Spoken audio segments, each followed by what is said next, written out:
I'm Rob. I currently work at M&S Castle Donington and I'm a Cranes Asset Manager.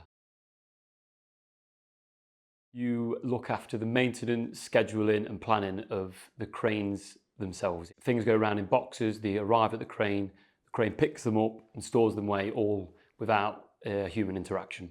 Day to day, it's come in and understand what has happened over the last 24 hours essentially.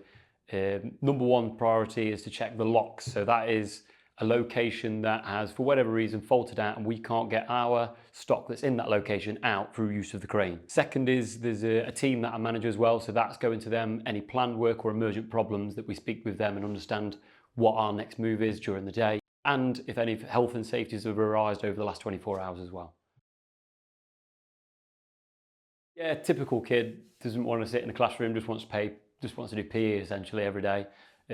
Tech and stuff like that, where you're using your hands again, really enjoyed that, but the sit down, listening to someone talk, never really enjoyed that, unfortunately. Maths was the biggest one, where when I went into an engineering background, everything's maths. Maths is used everywhere, and if you're good at maths, maths can make your job very easy, which I learned the hard way by doing a lot of maths after I left school. Seeing things on paper, obviously, it doesn't really make any sense, but when there's an actual physical problem in front of you that needs you to use maths, trigonometry being one of them, it does help you quite considerably, yeah. The other one being science and obviously physics, again, engineering, it's all based around physics. Again, with chemistry as well, it's all things that you have learned at GCSE that you will relate back to in this situation.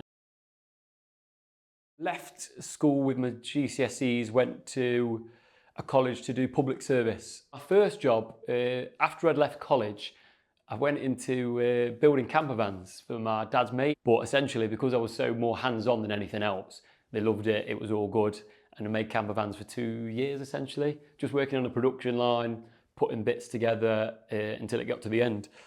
What I found was though, you kind of hit the ceiling with it quite quick in how you can progress with it, as in there's no qualifications in there. Left there, got this apprenticeship. The apprenticeship works, you have the first 2 years, it was with Toyota, so you're with them for 2 years, essentially just learning all the basics, going lesson by lesson with a bit of placement here, just to understand the site essentially. After that, you drop straight into the deep end and you're with the shifts here, and it's going around doing their everyday job, but doing an MVQ on the side of that, where some of the jobs you'll do, you'll have them written up or you'll have someone come and assess you just to check your competency in that.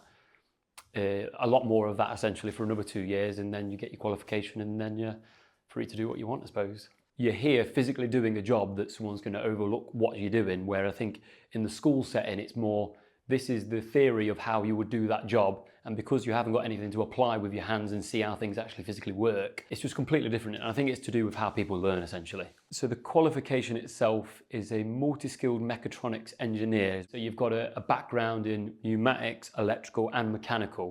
I finished my apprenticeship, I was then a maintenance engineer as part of a team looking after the same cranes that I'm looking after now. After doing that for a couple of years, I've now for the last year and a half stepped into the management role of the same cranes, so looking after the people I used to work with essentially. Before I started the apprenticeship, the biggest off-put for me was I'm dyslexic, and sitting in a classroom, you don't want to be doing any of that. I got diagnosed in year 7. It was quite tricky, to be honest. Problem with schools, to do well there, you've got to fit into a certain box. Not saying that I didn't do well, it's just that I think I was just teetering on the other side of that box. Once you leave school, the box gets infinitely big and you can fit in wherever you need to fit in essentially.